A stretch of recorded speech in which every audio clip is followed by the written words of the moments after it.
Buenos días, mi grupo está conformado por Natalia Gil, Juan Pablo Jaramillo Clavijo, Camila Marmolejo y yo, Estefanía López. Y el tema que escogimos es la rhabdomiolisis, entonces les vamos a hablar un poquito de esto. Bueno, entonces ahora yo les voy a hablar sobre por qué es importante saber de la patología, con qué frecuencia sucede y cómo sospecharla o cómo diagnosticar. Entonces, en primer lugar, pues es importante saber que la rhabdomiolisis pues es la descomposición del tejido muscular que ocasiona la liberación de los contenidos de las fibras musculares en la sangre. Y estas sustancias liberadas son dañinas para el riñón y con frecuencia causan daño renal. Se considera como una condición grave y pues lo que sucede es que pues al viajar, hasta estas sustancias liberadas, al viajar por el torrente sanguíneo se van hacia otras estructuras, pues causando daños o causando problemas graves para la salud. Ahora, si esta afección no se trata, puede ser mortal, sin embargo, en la mayoría de casos, si se diagnostica a tiempo, pues las personas con rhabdomiolisis se recuperan por completo. Bueno, por otro lado, la severidad de la rhabdomiolisis puede ir desde una elevación de la CK de forma asintomática o con síntomas leves hasta una falla renal aguda, arritmias cardíacas, shock hipovolémico o coagulación intravascular diseminada. Es importante recordar que una elevación de la CK puede significar que se ha producido una lesión muscular reciente, también que hay presencia de enfermedades musculares, miopatías, entre otras afecciones. Entonces, por eso y más razones, pues es de suma importancia que se realice una sospecha diagnóstica acertada con el fin de dar un buen tratamiento y pues así disminuir el riesgo de presentar alguna de las afecciones y convertirse en algo mortal. Bueno, las razones pues es de suma importancia que se realice una sospecha diagnóstica acertada con el fin de dar un buen tratamiento y pues así disminuir el riesgo de presentar alguna de las afecciones y convertirse en algo mortal. Bueno, ahora la incidencia exacta o la frecuencia exacta con la que sucede la rabdomiolisis pues es difícil de establecer. Sin embargo, pues se considera como un síndrome común y además entre el 10 al 15, al 50% de los pacientes con esta patología desarrollan falla renal aguda. Y la mortalidad de estos pacientes se estima entre el 7 al 80%, siendo aún mayor en los pacientes con disfunción orgánica múltiple. Ahora, ¿cómo podemos sospecharlo? Entonces existen tres síntomas clásicos de la rabdomiolisis, que son dolor muscular, debilidad y orina de color marrón o rojizo o más bien como color té. Entonces, bueno, podemos decir que que estos síntomas que se presentan pues no son como muy comunes o no suceden en todas las personas con la patología. Solamente suceden en menos del 10% del total de los casos con rabdomiolisis.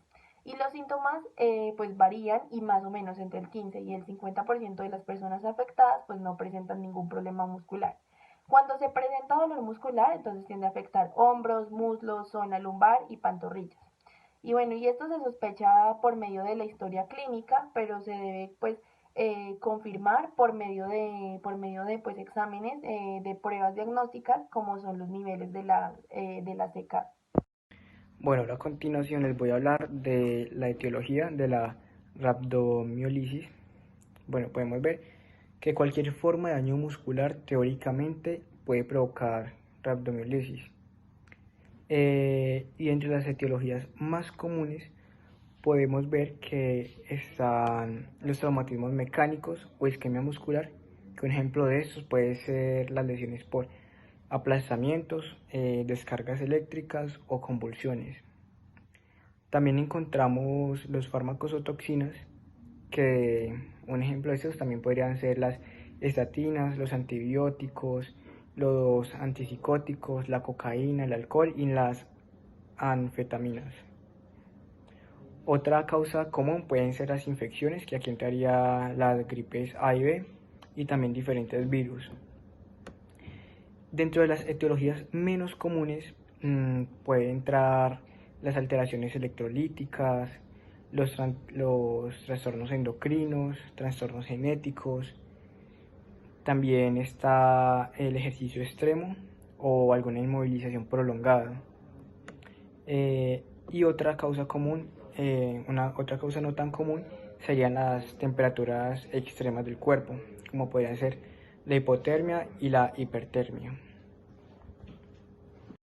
Bueno, mi nombre es Natalia Gil y yo les voy a hablar un poco sobre los mecanismos fisiopatológicos de la enfermedad de rhabdomiólisis. Ya con lo visto y con lo dicho anteriormente sobre la etiología, se podría decir que los principales mecanismos fisiopatológicos, cabe recalcar, de esta enfermedad se pueden explicar así como el trauma directo de la fibra muscular y la disminución de ATP muscular. El estado fisiológico del ser humano normal va con la concentración de sodio positivo extracelular y este se mantiene en un adecuado funcionamiento en una bomba que contiene el sodio, el potasio y el ATPasa, ¿no? ¿Qué hace esta bomba en el cuerpo de nosotros? Esto hace que puede extraer el sodio de la célula y aumenta las cargas negativas del espacio intracelular durante el proceso de la contracción muscular, ¿no?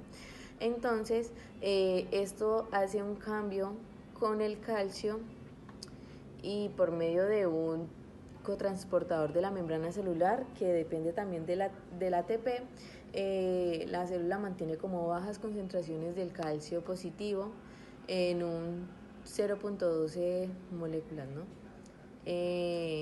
Gracias a estos transportadores que introducen el catión al retículo sarcoplásmico y a la mitocondria, esto hace que cuando una lesión muscular.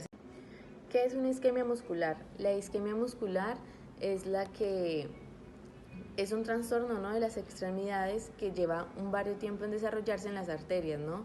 Entonces las arterias se van disminuyendo, lo que quiere hacer que el flujo de sangre que pasa por las extremidades se haga muy poco, entonces se disminuye el flujo sanguíneo.